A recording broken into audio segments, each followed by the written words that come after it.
আইনমন্ত্রী মলয় ঘটকের বাড়ি অফিসে দুষ্কৃতী হামলা, অভিযুক্তকে গ্রেফতার করল আসানসোল দক্ষিণ থানার পুলিশ।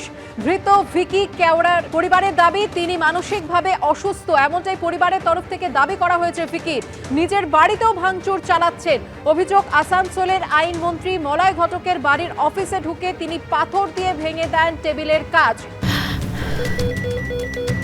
ক্যান্সারে নেই আর ভয়, NCRI হবে এর জয়। আপনাদের ভরসা নেতাজি সুভাষচন্দ্র বোস ক্যান্সার হসপিটাল। বিকেলবেলা নাগাদ এই ঘটনা ঘটে এবং তারপর থেকে এই প্রশ্ন ওঠে যে আইনমন্ত্রী যার বাড়িতে নিরাপত্তা রক্ষী মোতায়েন ছিল সেখানে কিভাবে এই ঘটনা ঘটলো। আর ইতিমধ্যে অভিযুক্তকে গ্রেফতার করেছে আসানসোল দক্ষিণ থানার পুলিশ। কৌশিক গাঁতাইত আমাদের প্রতিনিধি রয়েছেন টেলিফোন লাইনে। কৌশিক, কি জানতে পারছো এই ভিকি সম্পর্কে? দেখো, ভিকি সম্পর্কে যেটা জানা যাচ্ছে, যেটা তার পরিবারের সূত্রে তার মাসি যেটা জানাচ্ছে যে ভিকি সাম্প্রতিককালে গত 2 মাস ধরে অস্বাভাবিক আচরণ করছিল এবং তার মানসিক একটা রোগ দেখা দিয়েছিল বলে তারা দাবি করেছে। এবং যেটা জানা যাচ্ছে যে সে নিজের বাড়িতে আগুন ধরিয়ে দিয়েছিল এবং সে বাসন, যে থালা বাসন যে সমস্ত হয় সমস্ত পুকুরে যেয়ে পরে ফেলে দেয়। এই ঘটনা দেখার পরে ভিকিকে ছেড়ে তার মা পালিয়ে যায়। তার বাবা কিছুদিন আগে মারা গেছেন এবং তার স্ত্রী এবং তার একটা কন্যার সন্তান রয়েছে, তারা দুজনও তাকে ছেড়ে চলে যায়। এরপরে গতকাল যখন রাম পুজোর বজরংবলী পুজোর যে মিছিল বেরিয়েছিল, সেই মিছিলেই ছিল এই ভিকি। এবং ভিকি সেখান থেকেই ইট নিয়ে সোজা চলে যায় মন্ত্রী মলয় ঘটকের বাড়িতে। তখন প্রায় 4:45 বাজে। সেই সময় বাড়ির যে যারা নিরাপত্তার দায়িত্বে ছিলেন, 4 জন কনস্টেবল এবং 1 জন ASI তারা ছিলেন এবং তাদের সামনেই পিছনে হাত দিয়ে ইট নিয়ে সোজা সে বাড়ির ভিতরে ঢুকে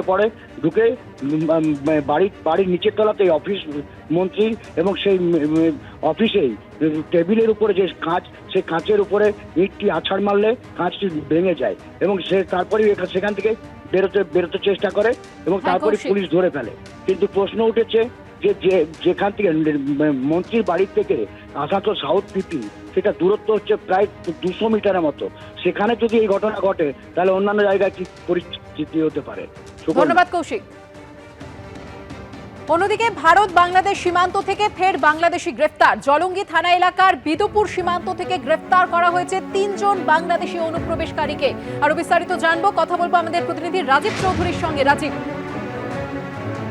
সুকন্যা, গতকাল রাত 10:30 নাগাদ জলঙ্গি থানার পুলিশ খবর পেয়ে তারা ওখানে স্পেশাল অভিযান চালায় এবং অভিযান থেকে 3 জনকে গ্রেপ্তার করেন, 3 বাংলাদেশি যুবককে গ্রেপ্তার করেন।